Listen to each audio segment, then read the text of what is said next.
Ako nagtuturo ng anumang problema.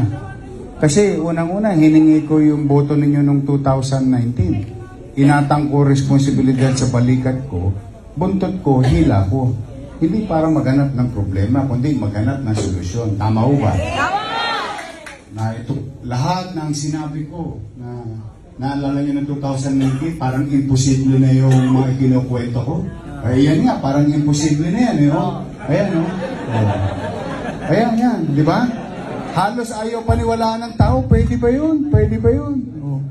10-story, fully air-conditioned, public hospital. May MRI, may CT scan, may X-ray, multiple operating room. Kasi nung araw sa luma, pag nasaksak ka, dalawa kayo, teka, sab muna, brad, tiisin mo muna yan. Salpa ka mo, hintay ka lang yan. Di ba? Nalulungkot lang ako sa nababalitaan ko. Kumbaga, nangyari yung pangarap, nandiyan ang gamit, ba't hindi magamit ng tao? Diba? Hindi makamit ng tao yung purpose. Sa totoo, alam yung pangarap ko talaga dyan nung araw. Kaya ko yan in air condition sa glass. Alam nyo bakit? Alam nyo ba ang ward? Ito hindi ko alam kung na-hospital na kayo. I hope hindi mangyari sa inyo. Alam nyo yung ward dyan? Yung ward? Isang maliit na kwarto, 6 na kama lang, 2 aircon, 2 banyo. Di ba? Tapos, may salamin. Mamimili ka ng view. Manila Subview o Manila Bay View. Tapos makikita mo sa dagat. Andun ka sa 10th floor. May sikat ng araw. Nasa 10th floor ka. Malapit ka na.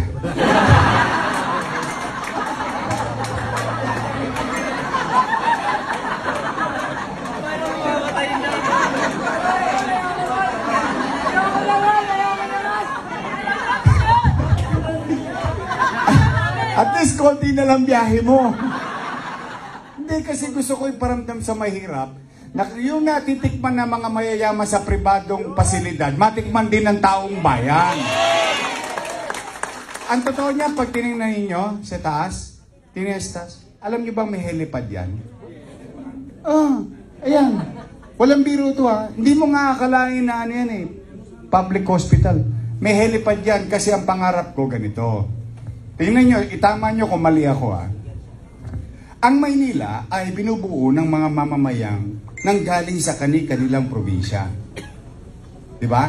Nagla tayo, halos tayo, nanay ko taga Samar, o tatay ko taga Antique, o nagkita sila sa Tondo, nakalawit ng tatay ko yung nanay ko, ako bunga. Ganun kasimple yun.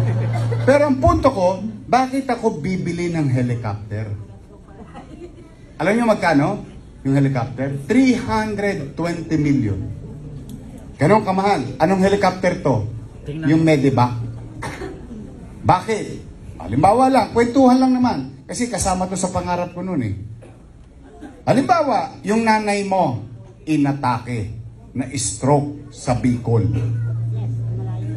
Dahil ikay taga Maynila, maaari kang mag-request. Imbis na yung nanay mo, inatake, kailangan maoperahan ka agad sa PGH, maoperahan ka agad sa heart center, babiyahin ng 10 oras, 12 oras. Kinapos ng hininga.